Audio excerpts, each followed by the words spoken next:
I'm from Harford County. I represent the greater Bel Air area, which we call the greatest little town in the world, the town of Bel Air. So with that, my first obligation is to introduce our wonderful singer, who is Eileen Sheffrey. I know I messed it up. Shoffrey, is that right?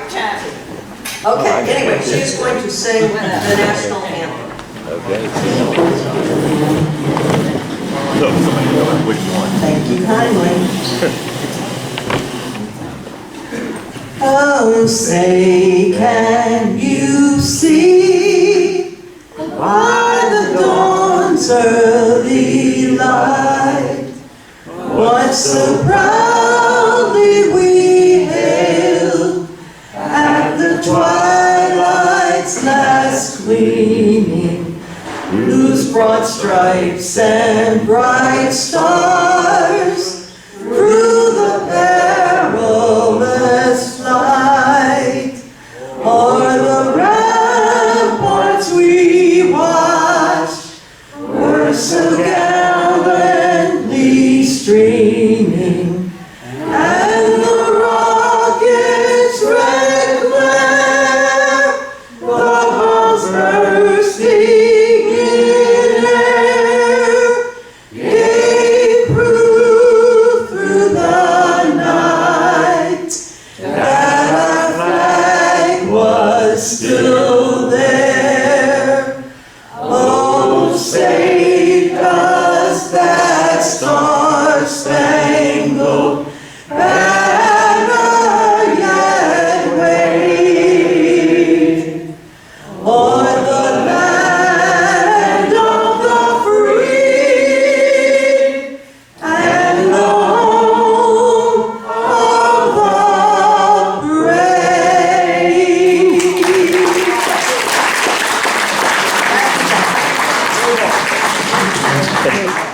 I would like to request Senator Johnny Ray Salings to please provide the Pledge of Allegiance for us. There you go. Yes, let's all stand. If you have your hats, please honor and take it off with heart. Pledge. I I pledge allegiance to the flag of the United States of America and to the republic for which it stands, one nation, under God, indivisible, with liberty and justice for all. Thank you, Senator. Now make sure you pass all my bills to go to your committee. Thank you. The next person I am inviting up is our resident house Reverend Rick Metzger, to provide us with the prayer.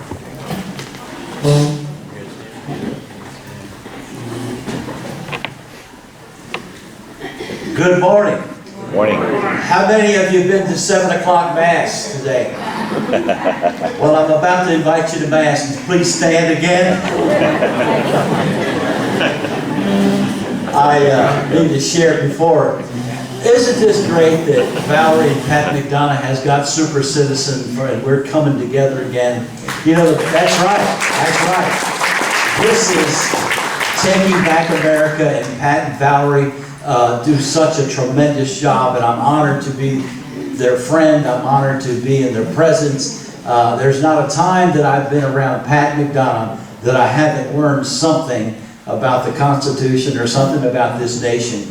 And for that, I'm so grateful, and I'm looking forward to listen to Valerie after a while. I'm looking forward to Dan Cox's sharing what he has to say. It's a good day. The Bible says that this is the day the Lord hath made, and I will rejoice. And so for that, before I even pray, let's just rejoice a little bit, put our hands together. Can you do that?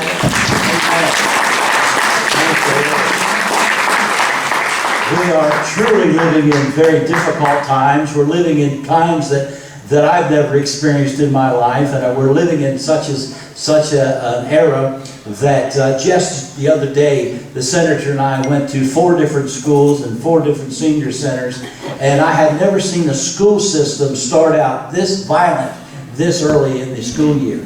So we need to pray for our teachers, for our students, and our leaders as well, and just Pray with me, okay? Our precious Heavenly Father, thank you for this day. Lord, I love you so much, and I thank you for the opportunity to serve. And Lord, it's a joy to be with my dear colleague, Delegate McComas as well. So Father, today as we come into your presence, I lift this entire room into your throne room of grace. Father, we're asking for wisdom. You said if you lack it, ask for it. You said, Father, that you never leave us comfortless. There's people in this room that feel empty. So Father, your word says that you never leave us empty. Father, I'm asking you to guide this nation. Your word also says, if my people who are called by my name shall humble themselves and pray, then you will heal our land. Father, I believe there's an epic of revival starting to sweep this land. There's a remnant of people that know that you are the author and the finisher of our faith. You're the one that guides us and directs us. So, Father, we're asking you to do what you need to do. God will give you the praise, and we thank you again for Valerie and Pat McDonough on WCBM Radio on Saturday night, 6 to 8 p.m. Thank you, Lord. Amen. Amen. Amen. And with that, I have the opportunity to introduce former delegate Patrick McDonough. I had the privilege or the non-privilege of sitting next to him in the legislature, and he would always steal my cache of food and candies and everything, particularly when we have these endless days.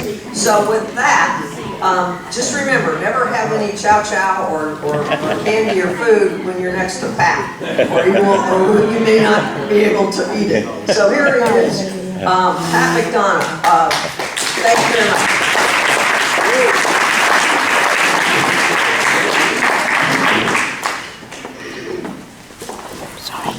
Good morning, everybody, Good morning, Pat. and welcome. You like our signs? Yeah.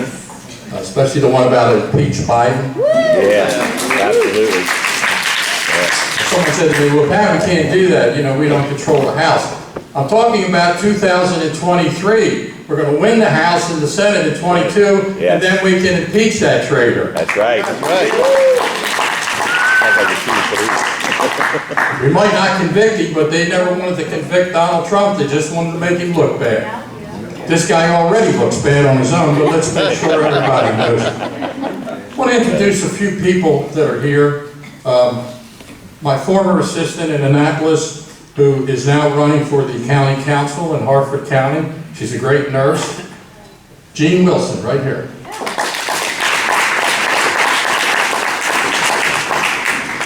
And fighting hard for our children, which is what it's all about. My good friend Mary Taylor and Amy Adams and their coalition for the parents and students of Baltimore County. And there they are, right there. Give them a hand. And just to remind you very quickly, there are going to be 7 seats up for election to the Board of Education in Baltimore County. And there are 50,000 parents in Baltimore County, and 70% don't vote. So Mary and Amy and their big group are putting together a political action committee to get those 50,000 parents to vote. If they vote, we can win those 7 seats. If we don't put them together and vote, George Soros will win those 7 seats. Yeah, right. And that's where your children will get their education from the Socialist Party. Also want to introduce a good friend of mine that I just love this woman. She's a lawyer, she's an economist, and she's a winner. You know, we always say, oh, the conservatives can't win. We can't win. Well, down on the Eastern Shore, when the Black Lives Matter agenda tried to take over Queen Anne's County, she stood up, and along with her husband and others, and elected a new school board and threw them all out. Jordana.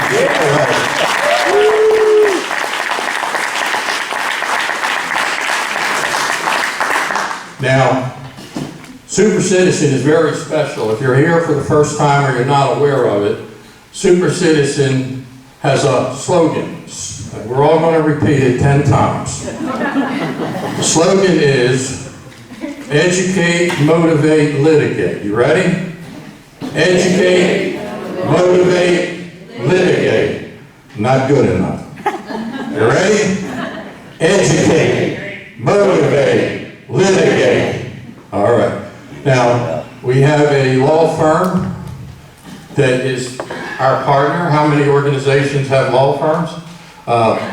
Respect the Constitution. They're already challenging the Board of Education in Baltimore County. We have a lawsuit against Johnny Olszewski, or some people lovingly refer to him as Johnny Zero. And we are preparing any lawsuit where you have felt that you have been aggrieved on relationship to the COVID, which we call the China pandemic. You can talk to us. We are also filing a companion lawsuit to Donald Trump's lawsuit for big tech, against big tech. Now, big tech has one thing we all like a whole lot, just like big tobacco. They have big money. Trump's going to win part of that lawsuit. Not all of it, but he's going to win, and if we are going to win, it means you all might get some money. So, if you want to be a plaintiff, where is Wayne Markey? There's Wayne Markey. He's the attorney you want to talk to.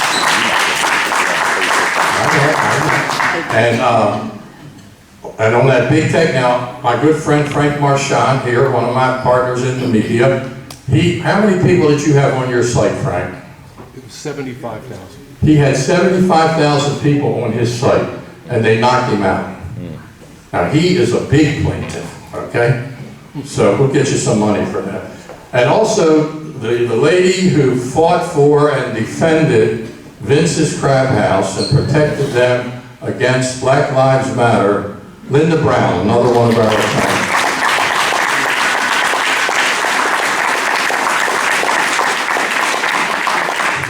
Now, this is what Super Citizen does, okay? We take action, we accomplish things. The main thing we do, and I was talking to a gentleman and he said, you know, the problem we have as conservatives and patriots in America is we're not united. The radical left, which I'm going to give you the secret name of the radical left, nobody knows here the real name of who we're fighting. I'm going to reveal it to you today, okay? You're going to hear it for the first time. Anyway, we are not united. The radical left, they have, you know, defund the police, they have 100 organizations. Save the whales, they have 100 organizations. People say, well, Pat, first of all, as conservatives, we're family people. We have families to look after. We work for a living. I know, I understand that, but guess what? I'm not going to accept it anymore. Because when we founded this country, we had farmers with 10 kids who worked every day in the field, damn it, and they brought this country into fruition.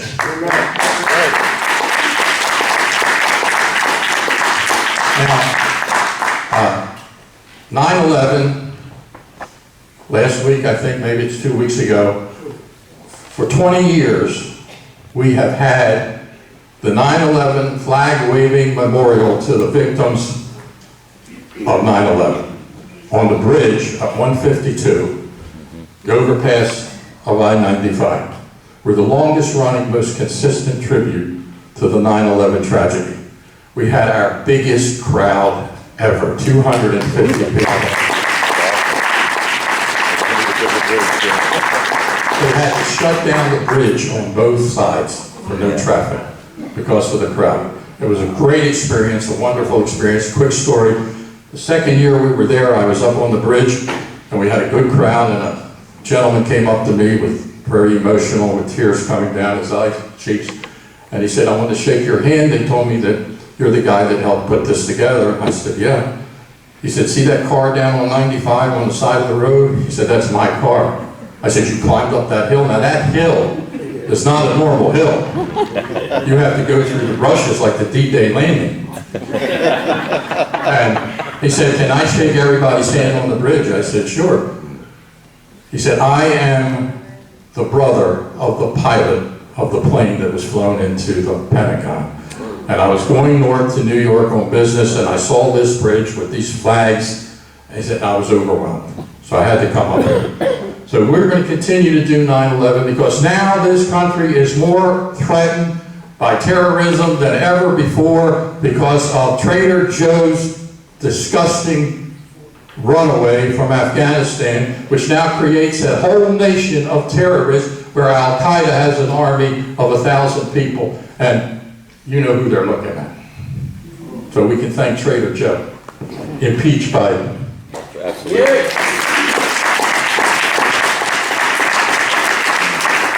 Now, we came together about 6 weeks ago, and we were here. We had a tremendous crowd. We had Jordana and Mary and Amy and Professor Tony Campbell talking about education issues. And that's what we do. Super Citizen talks about issues. And then we do something about issues. Now, it's only been 6 weeks ago. Have things gotten better in the last 6 weeks? No, they just keep progressively getting worse. 80% of the Republicans in America believe that democracy is under attack. 46% of the Democrats believe that democracy is under attack. So, this is what Super Citizen is all about. The number one question on talk radio, you can drive across the country, the number one question on talk radio is, what can I do? You know, people call in on talk radio and they ask the talk show host, what can I do? Well, number one, you're going to have to do something. Okay? Because right now we're taking a knife to a gunfight. I said that to a friend of mine, a veteran friend of mine. He said, no, Pat, I said, you're totally wrong. We're taking nothing to a gunfight. Our people aren't informed. They don't know what's happening. And they don't know where to go and how to fight. And you can't fight the enemy unless it has a name. I'm going to give you the name, I promise you. I'm going to give you the name. It's not Satan, but it's close. Okay? Now,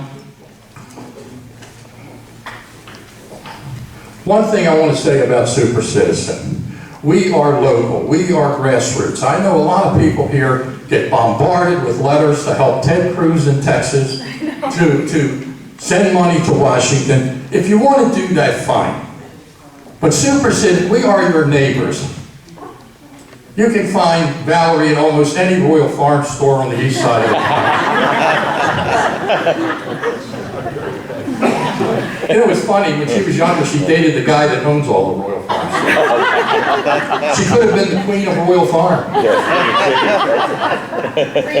So we are your neighbors. We are local. Whatever money or whatever support, and we want volunteerism, will be here. I mean, Ted Cruz and the National Republican Party don't care about crime growing in Baltimore County, don't care about the Baltimore County Board of Education being idiots.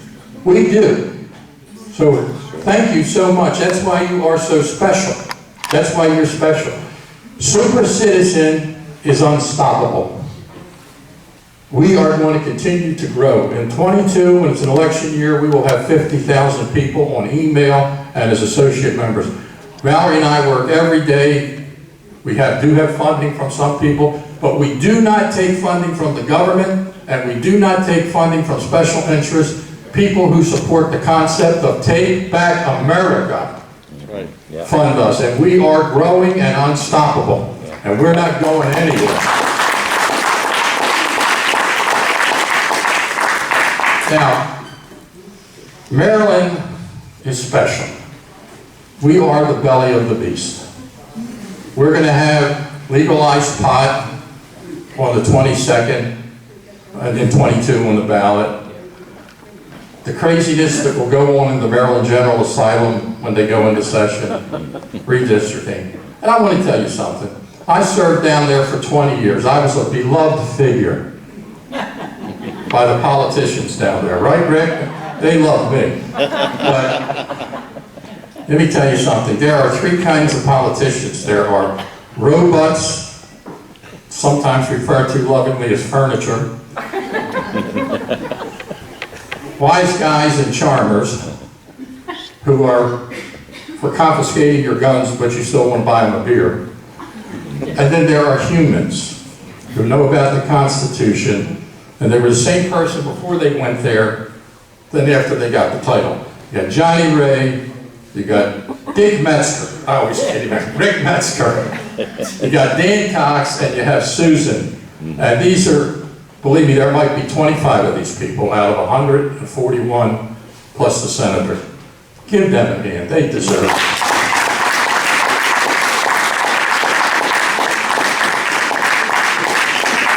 Now, another thing we believe in Super Citizen. We know we are at war in America. There is a war against America. The war is the enemy within and the global alliance around the world. The Russians, the Chinese, all out to get us. We are like General Custer at Little Bighorn in America. We are surrounded, and they are determined to take away our freedom. That envelope I gave you contains 50 issues that we are in danger of losing on. But there's only one issue. You know, we have single-issue organizations, pro-life, pro-Second Amendment. They're all great. We have one single issue besides those 50. That is take back America and our freedom. That's our issue.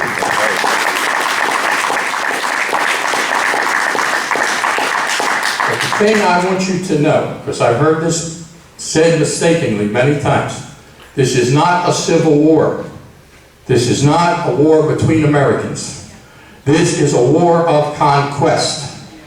This is a war where an alien philosophy, Marxism, and some other things all mixed into a bucket, all un-American, all alien to America. This is a war by them to conquer us, destroy our freedom, and transform America into a fascist state. That's what this war is. This war is not civil war. It isn't black people against white people. That's just divide and conquer stuff, to conquer and divide both the white people and the black people. That's what that's all about. Now, people say, well, you know, how do you put this all together? In my mind, I have Rachel Maddow over here. I have education professors over here. I have AOC and Bernie Sanders and Trader Joe over here. And I have big tech and Zuckerberg and hundreds of millions of dollars and George Soros over here. And I have big corporations who are giving all their money to Stacey Abrams in Georgia over here. They're all, Pat House, they're all the same. They're all wearing the same uniform. They all have the same objective. They all have the same mission to take down America, to destroy America. The name that I have chosen, and we're going to have to give it a name, okay? I took from Times Magazine. Google, if you can, Google the February issue of Time Magazine. There was an article written in there by liberal reporter Molly Ball. And in this article, we're talking now about stealing the election on election day and fraudulent votes. The election was stolen before the first vote was cast. For 3 years, all of these Marxists, progressives, liberals, radicals, communists, wokies, whatever you want to call them, were together all across America, going into election areas, going into the media, setting things up to bring down President Trump. Okay? Read that article if you can get it. She outlines the whole plot. She was chastised for it. It was like, you know, the mafia doesn't like to talk about things. She let the cat out of the bag a little bit. The name of the group, and this is what they called it, is the Alliance. I call it the Destroy America Alliance, because basically that's what it is. If we are against anything, we are against the Destroy America Alliance. And let me tell you something, folks. This is a big job. We are way behind, and we are in serious trouble. We are fighting big government and big brother. Look at big government. This $3.5 trillion bill is going to create a child tax break for people who make $100,000 a year. If they have 3 children, they'll get $1,000 a month, every month, from America's taxpayers, if that bill passes. We used to talk about welfare queens. When we do these kinds of things, we are increasing the power of big brother and big government and reducing the power of freedom. When government grows an inch, freedom loses a mile. That's a bill that's on the right now that they're trying to get. The open borders is all about undocumented Democrat votes to make government even bigger. All of these things are happening right now. The China virus pandemic, and it's not a pandemic, it was a plandemic. And who did it benefit the most? The super wealthy and those who hate America. And what was taken away more than anything in the history of the country? Our freedom. And now we're talking about passports.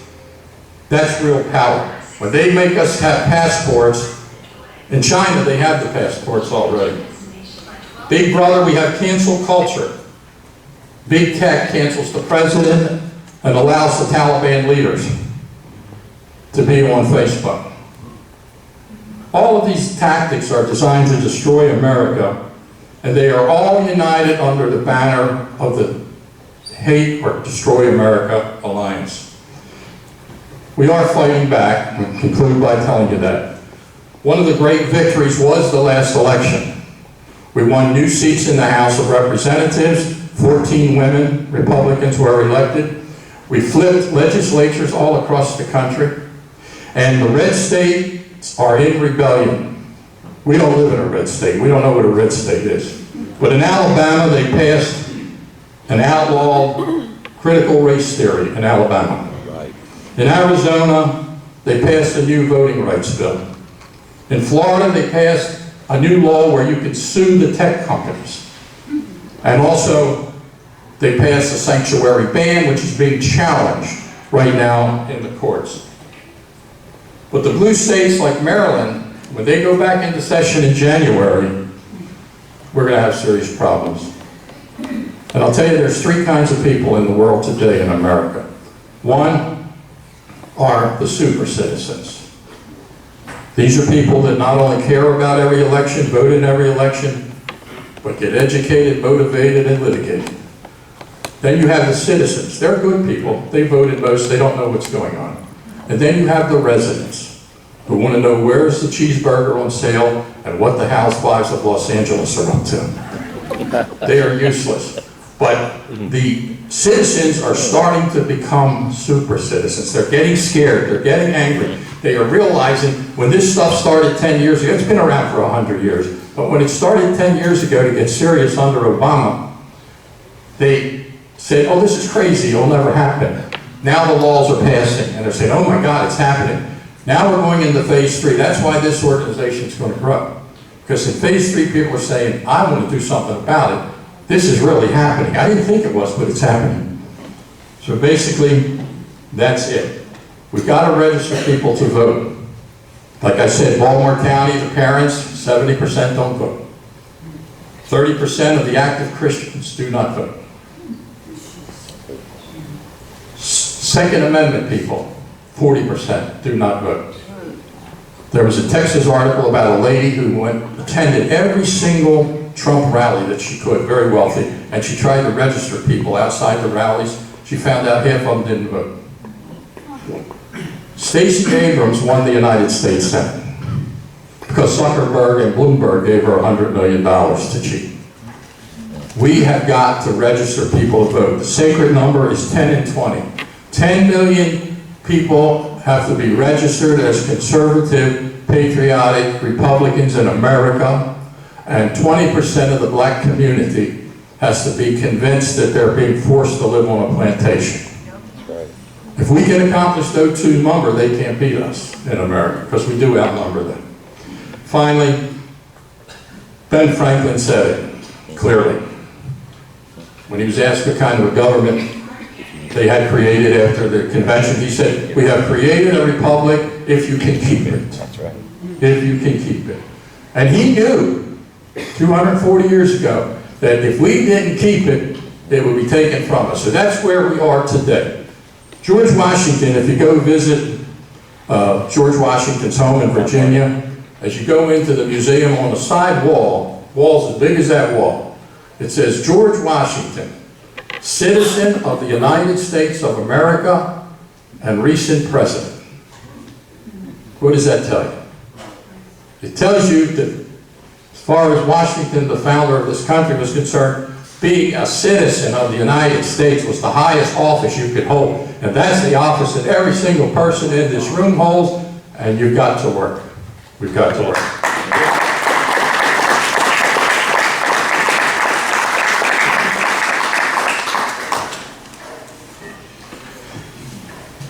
We're at a critical point.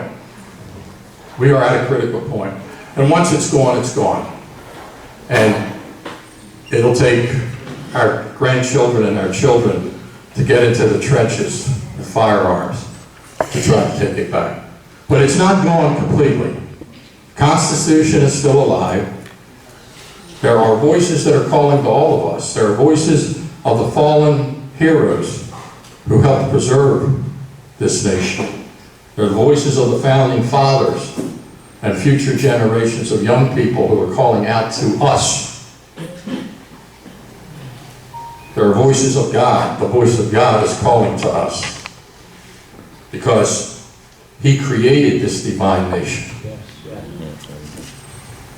And He's calling to us, and at this great historic moment in America, the question is, will the people rise to the occasion? Will the people answer the call to take back America? That's the big question right now. And we can get started on that answer because we have some good people here. I pointed them out. I missed a couple. But there's some people here that are already in the arena, moving in the right direction. Good people. We have with us running for Baltimore County Executive, someone that I'm proud to say I helped to get in the race, and that's Darren Badillo. Where is Darren?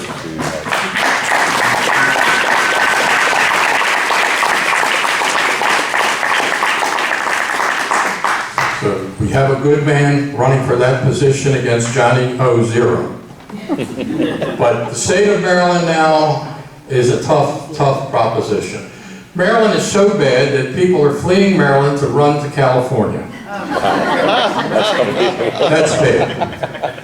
And it's hard to find someone who has the courage to run for office. You take on so much in this state, and there is so much against you, but that doesn't mean you can't win. Now, Larry Hogan won in an uphill battle in a blue state, and then he became a knucklehead. Right. Who knew? But also, I guess I better. Is it okay? Yeah, continue. I'm taking pictures. The reason I asked you that is Valerie, of course, is interested in running for the House of Delegates. There you go.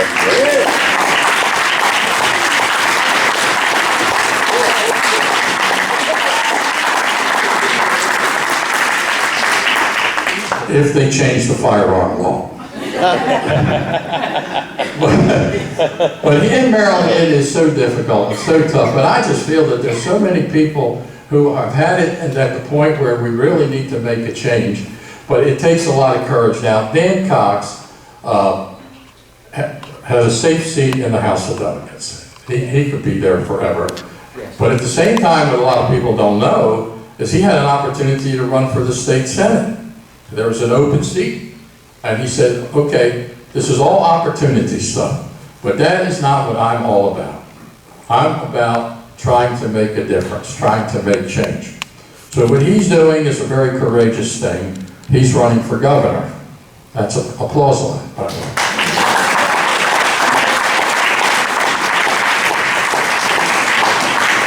And he's a good man, and he's got the right issues. And he's bigger than just running for governor. He is a super citizen soldier like we need to fight on all these things I mentioned. We've got to get elected people like Johnny Ray and Delegate Metzger and Susan and people like that. We need to start with the registration and the election. So Dan Cox is running, and I want to tell you something ahead of time. I mean, I've been in this business for 30 years. I did consulting work for Ronald Reagan. I know a little bit about politics. He has a chance, a good chance of winning that primary. Now, once he wins that primary, there are 9 Democrats, count them, 9 Democrats. Now, that's a train wreck, okay? It's going to be a lot of bloodshed and bitterness and name calling. They're good at name calling. He's going to be in a good position in 22. People are looking for change. So it's very important that we work for him, we vote for him, and we help him. So it is my honor and pleasure to introduce the next governor of the state of Maryland, Delegate Dan Patrick.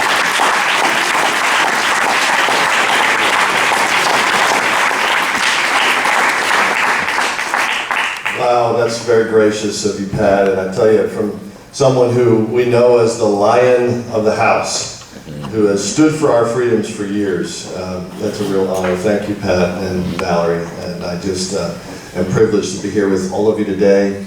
I am trying my best to fight the good fight because I've had the privilege of serving along some of the best people in Maryland, such as Senator Johnny Ray in the Senate.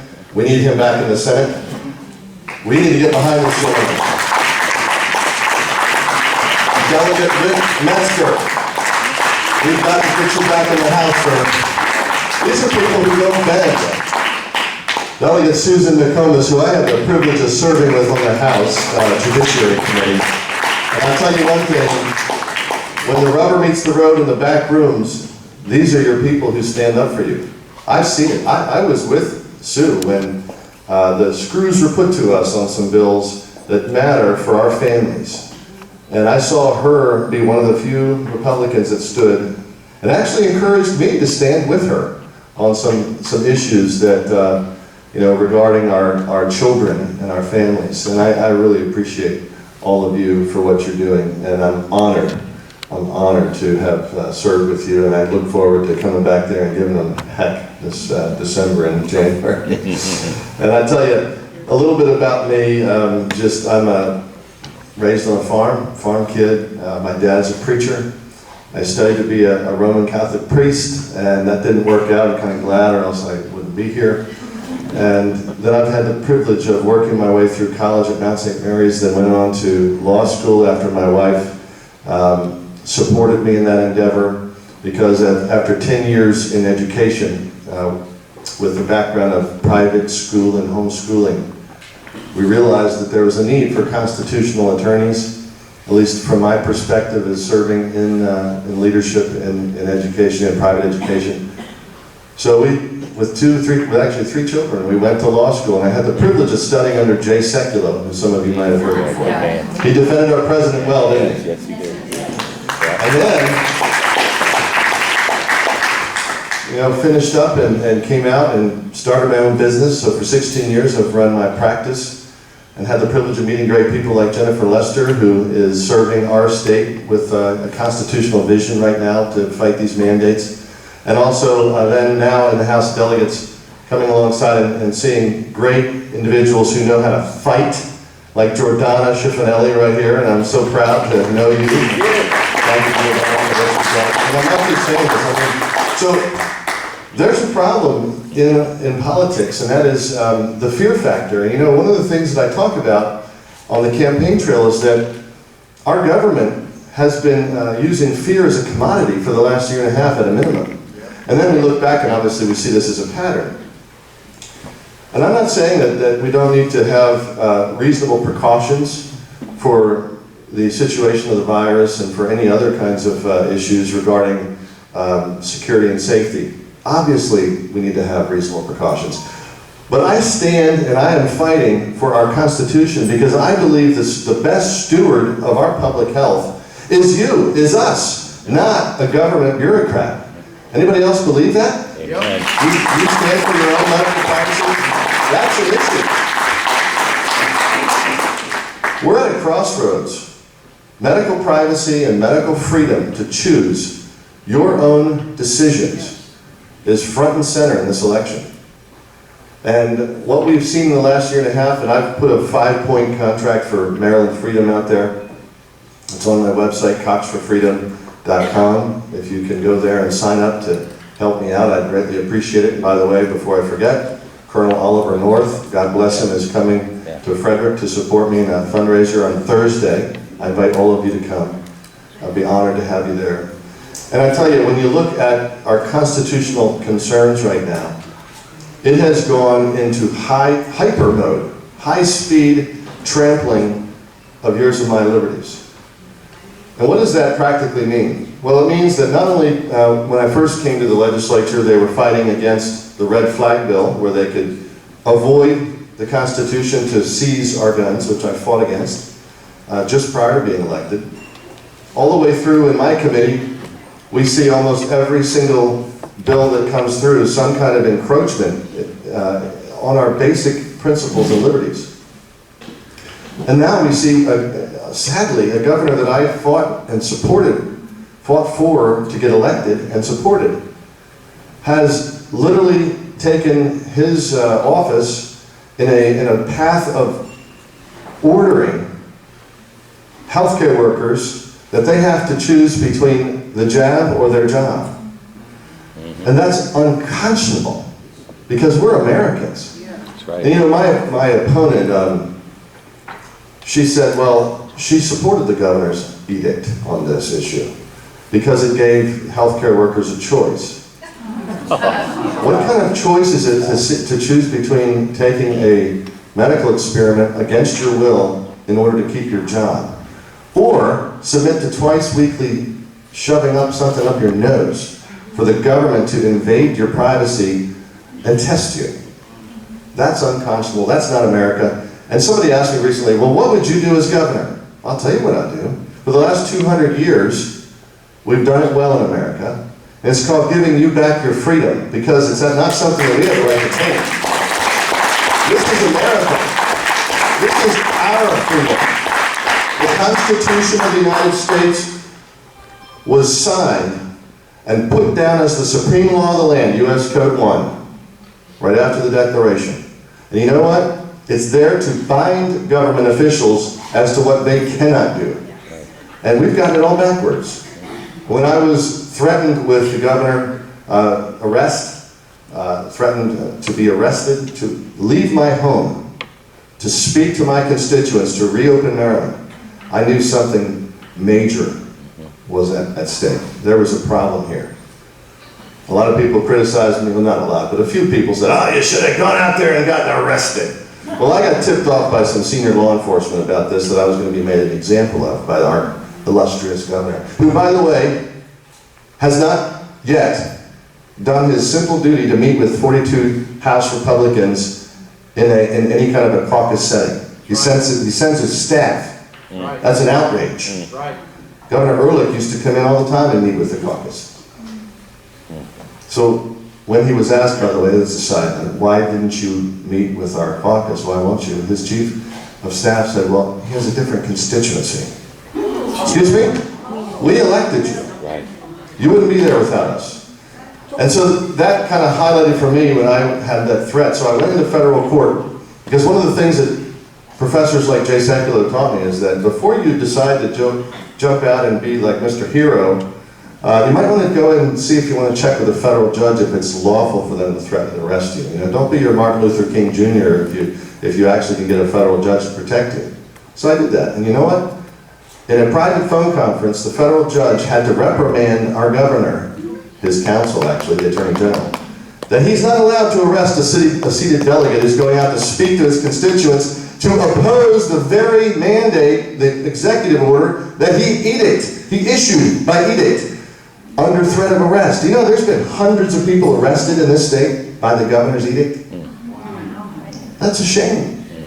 This is not America. That's an overreach. It's a gross overreach. And on day one, by God's grace, when I take the oath of office, this overreach ends. And your freedom is restored.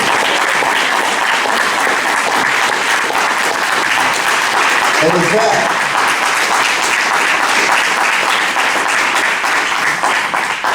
how many of you heard of the DeSantis rule? That's what I pledge to do. So those people who try to usurp the Constitution, go through whatever process that they think is expedient to order us around as to what we have to do in our medical privacy, they're the ones that are going to face the fines, not the citizen. And that's going to tilt the balance back to the people. So then, another part of my platform is to end critical race theory. You know, I can't tell you how prolific. You know, this is a serious issue. I was in Montgomery County, and one of my supporters came up to me and had a book in her hand, and she said, "You got to see this. This is outrageous. This just came from I don't know if it was her grandchild's school or which school it was in Montgomery County. It said that if you believe in marriage between a man and a woman, you are now deemed to be subservient to the public benefit of equality through this equality lens feature." Okay? So 2 years ago, I was on WBAL fighting this new COMAR regulation. Some of us Republicans fought against it, called equality lens. And what they were doing was they were going to mandate that every teacher and every student have a new mandate come through the COMAR regulation to require that they be trained in about an 8-point plan of how to not violate equity. Excuse me, I'm saying equality, it's wrong. No, it's equity lens, okay? I'm all for equality. The problem is, this was basically telling 6-year-olds that because you were born in a certain family, that you can never stop being racist. You are inherently racist. That is despicable. That itself is racism. Amen. You know what? And I'm going to end that. Right. I'm going to end it in 2 ways. We're going to work hard with the legislature to put the package through to end this in Maryland, to highlight the racism that's going on right now. And secondly, I'm going to issue an order ending this training in the executive branch. And thirdly, I'm going to use the power of the purse. You know, our governor has about 20% of our $55 billion budget at his discretion. That's a lot of money. So those billions of dollars are going to be used very, very actively to make sure that our constitutional rights are protected, that CRT is ended, that local school control comes back, and the authority of this new board you might have heard of, called the Accountability and Implementation Board, has direct connections to the governor's mansion. He can make decisions about how that board has appointments. He also has great influence through funding, and the board itself has a 25% funding option to withhold funding from local schools. So we have to put the pressure on this board through the executive office to make sure that this kind of nonsense ends, and we need to highlight it. And you know what the sad part is? I'm the only person talking about this.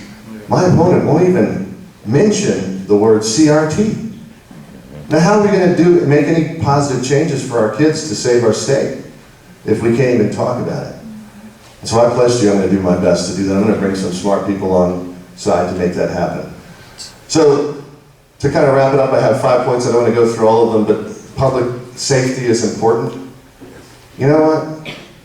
We can talk about this in my committee. Sue knows this. They tried to defund the police, and we were successful in pushing back on that this past session. We fought them, we filibustered them, and we foiled their plans in large part.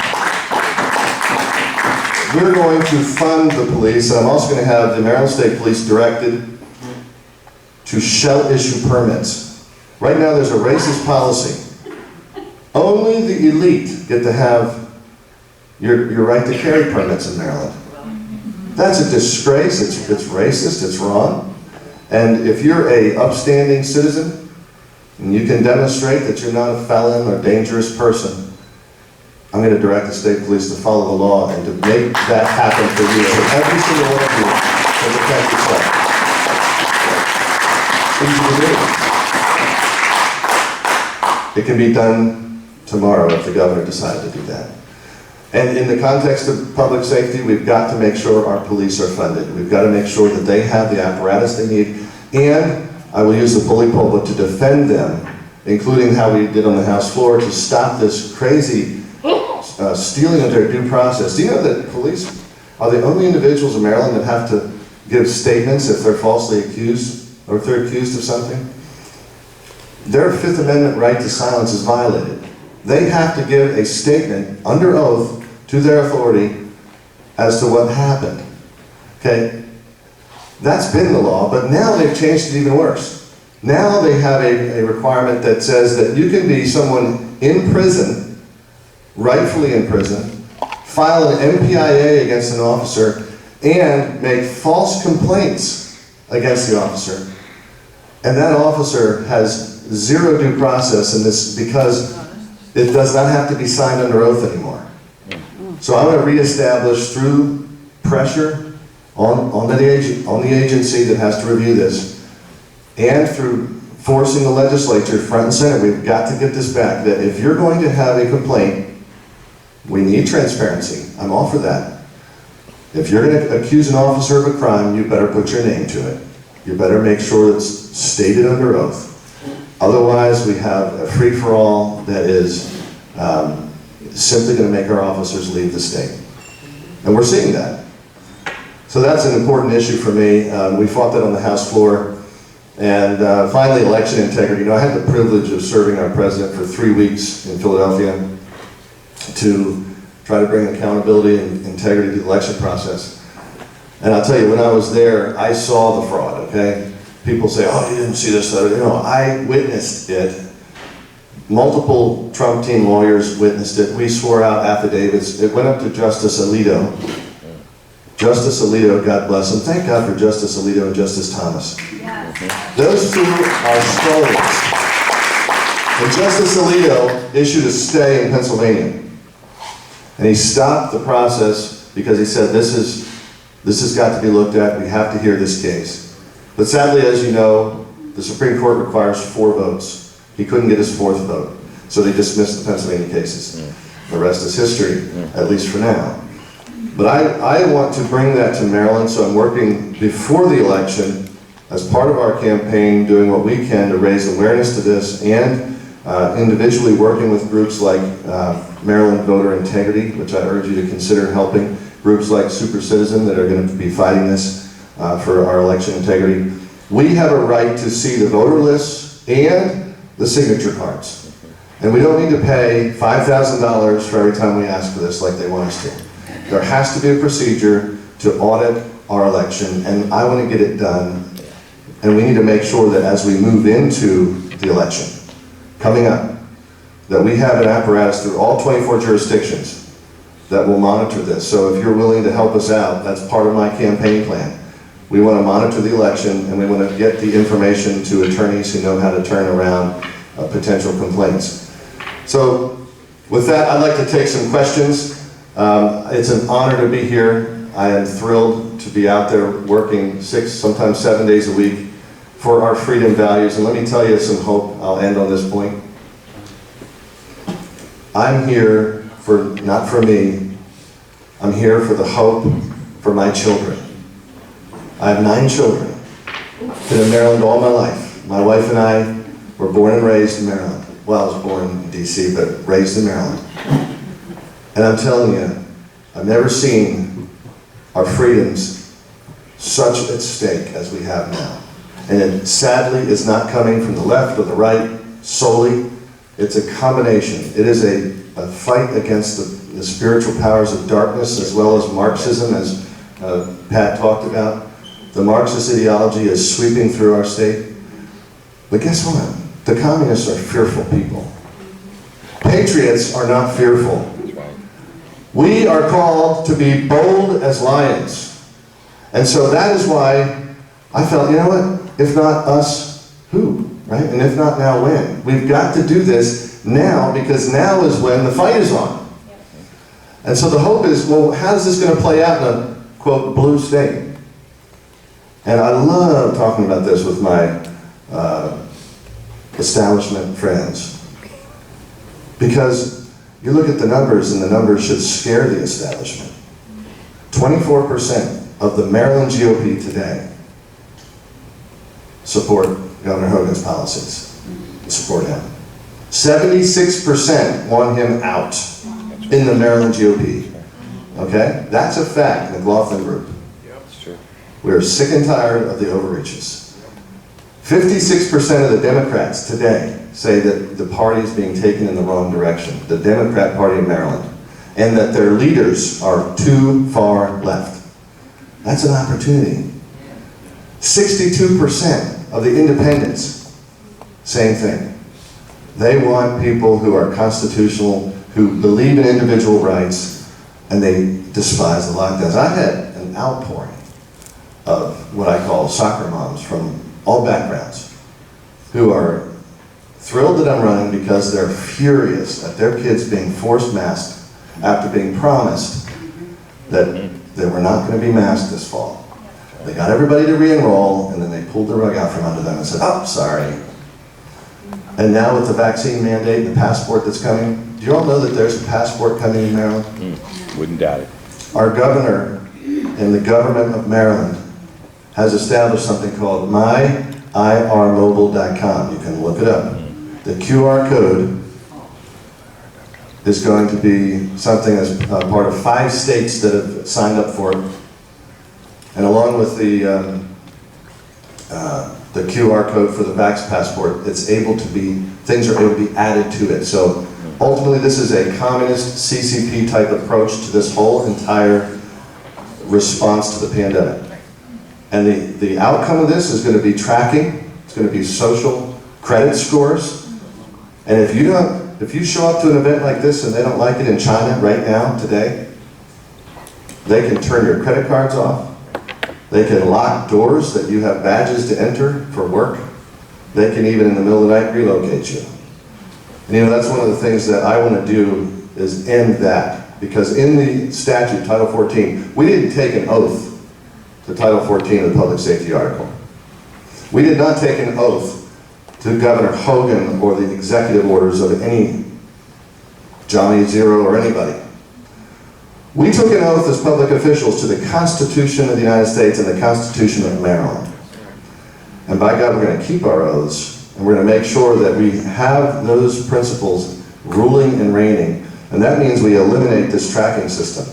This is a long approach. Now, this is the hope part, okay? It sounds gloomy that this tracking system is coming. It's already in Harford County, by the way. Anne Arundel, Prince George's, and Charles and Montgomery are looking at a Vax passport. And some of you might say, well, what's wrong with that? Look, if you want the Vax, great, I'm all for it. That's why I support the option. But it's no longer an option anymore. It's becoming, you get it because the governor said you get it, or the government said, or Biden said you get it, or else you don't get to be a citizen.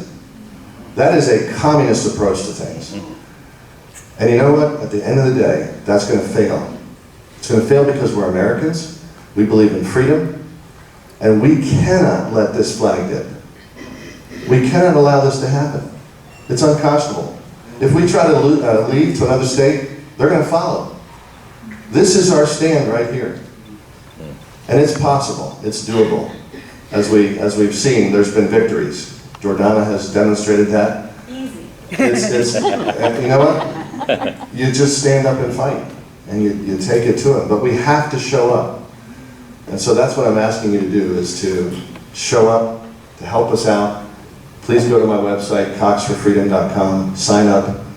We are on the move. There's a grassroots campaign like we've never seen before. I was part of the 1994 Republican Revolution, and I saw that overwhelming impact. And the polling is showing that it's even more important today. People are even more overwhelmingly excited and motivated on our side to make a difference. And we can do that. So thank you, and I'll take some questions. God bless you. God bless you.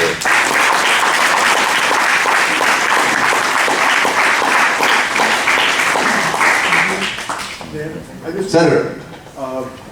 Pat brought this up, and this is important for people to know.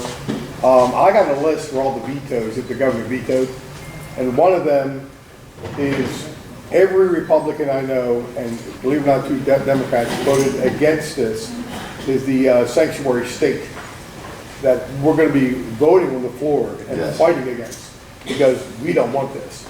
But there's many other ones that are out there that the governor vetoed, and some of them, you know, we could talk about, but I think this is one that we need letters. We need letters from everybody. Right. You don't want this a sanctuary state. I don't want this a sanctuary state. Our delegates and anybody else, we don't want this a sanctuary state. If this becomes a sanctuary state, we are going to be in trouble. That's right. As we know already what's happening at the border. It could happen here and even worse in Maryland. So all I'm saying is a statement, we need to have letters from everybody here and your neighbor and your brother and your sister and everybody that can send a letter to every senator and every delegate telling them we are not going to be a sanctuary state. Johnny O wanted to make his Baltimore County as he thought we need to fight against this. But there's a lot of other vetoes, and if you want a list of those vetoes, I'm going to make a copy of this because I just got it recently from Teresa Goddard, who's like our mother hen in the Senate, and she gives us all the information. But this is just some of the things we're fighting against. Yes. And we are going to continue to fight as patriots, Right. as Christians, and as true Republicans for the right for the people. So Thank you, just Senator. check these things out, and whatever we can do Right. to help out, we need to help out. As Pat always says, we are a people and we are super citizens, and we need to do some great things. That's right. And thank you so much. I'll tell you, well, that's exactly true. I was glad to support all the governor's vetoes because we need to stand up for freedom. And that was, whenever he's done right, I actually have given floor speeches in support of what he's done, and the vetoes were excellent. The problem is there's something else also happening. I don't know if you heard on Tucker just the other night, but we're one of three states bringing in unvetted Haitians from that bridge. 3,000 are being flown here. Now, I'm a pro-immigrant person, legal immigrant. My brother-in-law is from Mexico City, and he's here legally. And I was thrilled to support, all legal immigrants. I have other family members who are, legal immigrants. And it's a crime, though, to do, as we've heard, flying people in that are unvetted, illegal immigrants, and they have one purpose in Maryland. One purpose: votes. And the proof of that is, so I had the privilege of debating Jamie Raskin 5 times. You ever heard of him? I ran for Congress against him before I was delegate. And you know what he put in that I discovered and I highlighted? He put in a bill to allow illegal immigrants to vote in Montgomery County and Tacoma Park. And it's the law of the land there. They can vote. It's and it's only because of constitutionalists like the senator and Pat who have prevented it from going statewide. So we need to fight that. Make your voices known on that. Very good. Any other questions? One more question. Yes, ma'am. If you, when you change the getting a gun to shall issue, Yes. does that also mean that it will stop all the rigmarole that one has to go through to get a gun and all of the expense one has to go through to get a gun? Good question, and unfortunately, state law is already on the books that mandates the class, and so certainly we would work with the legislature to overturn that, to make it a little freer and easier to access. I know, for instance, in Florida,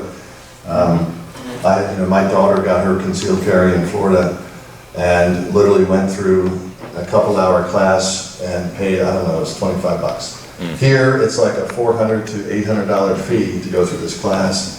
And it's quite substantial. But it's still a freedom that we have, and anything we can do to lower those costs, I'm going to fight for that. So absolutely. So thank you for the opportunity. Thank you, Pat and Valerie. God bless. Let's go win.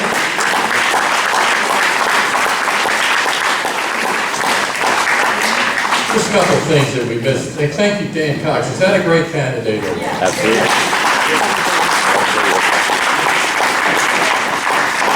I'm going to introduce a couple of other people that I missed.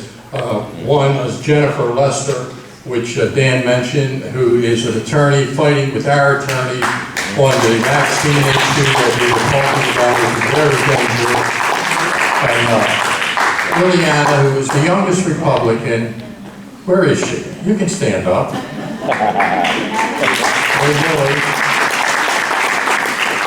And all the things I scared you about, all right? is all going to be fixed by her. Young generation. Right, right. Oh, we're going to take care of it. Also, my good friend, Baltimore City. Baltimore City? What is the sign we want to put up on the billboard as you enter Baltimore City? You can't fix stupid. There you go. Right, yeah. The guy told me, I said that on my talk radio show. The guy said, I will pay for 10 of those signs. Exactly. But there are Republicans, young Republicans in Baltimore City. They have a fantastic team. We had a tremendous number running for city council. We had a candidate, Shannon Wright, I think her name was, Shannon Wright, ran for mayor. They were all smart. They all had the issues. They did great. Of course, the Republican Party in Annapolis didn't give them a dime, which is what's wrong with the Republican Party establishment, am I right? You know? But they all did well, and my good friend Eugene Boycott, right here, this guy ran for city council.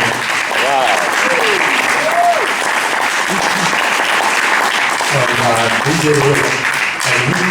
And he is not only good looking, he has a great head. So we want to tell all of you thank you, and I asked Valerie, we're going to be on the radio tonight from 8 until 10, like every Saturday, fastest growing radio show on the weekends, and we'll be talking about all those, what is it? Highest rated. Highest rated, I was told. Yes. But I also wanted her to step up because she hasn't been around to show you that we are still together. We go in different directions all the time because of the nature of the Would business. you like the microphone? Everybody can hear me, right? Yeah. Yes, they cannot not hear you. I want to give a good shout out to Delegate Metzger. Why? Delegate Metzger, you did something last weekend that was astonishing. First of all, a lot of people now found out that Johnny Ray is definitely the singing senator from Essex Day. And Delegate Metzger was in charge basically of a lot of the activities at Essex Day, and he actually pulled me up on stage, and did I perform well? Absolutely. I mean, I just went out there and told everybody about Super Citizen and how important it was to, you know, support Super Citizen. And we also talked about the delegates and the senators, and it was, thank you, Rick. I wanted to make sure everybody knew that. Thank you, Rick. Thank you. I would like to ask to conclude our program today. Let's end on a high patriotic note. I'd like to ask my good friend Eileen Chaffee to come up here and sing God Bless America. And you all can join in if you wish. And you can all stand up for God Bless. I know it's disrespectful. We're only supposed to stand up for the national anthem in the military. And now you all are in the military. You've got to take back America. But anyway, Eileen, you're on. Thank you. It's been a wonderful function. I don't know what I'd do without this man. He keeps me in tune. Okay. God bless America, land that I love. Stand beside her and guide her through the night with the light from above.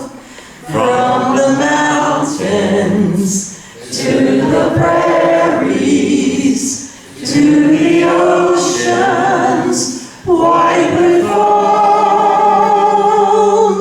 God bless America, my home, sweet home. God bless America, my home, sweet home. Thank you. I heard some good voices out there. Anyway, thank you all for coming. Our next event will be in November. It will be Super Election 22. We'll have a lot of candidates here. I and the pollster, Patrick Gonzalez, and what is her name? Nicolene Ambrose, and some others will be here. I also want to introduce my friend, Bill Howard, former Baltimore County Councilman. Thank you all. God bless America. Take back. Pat.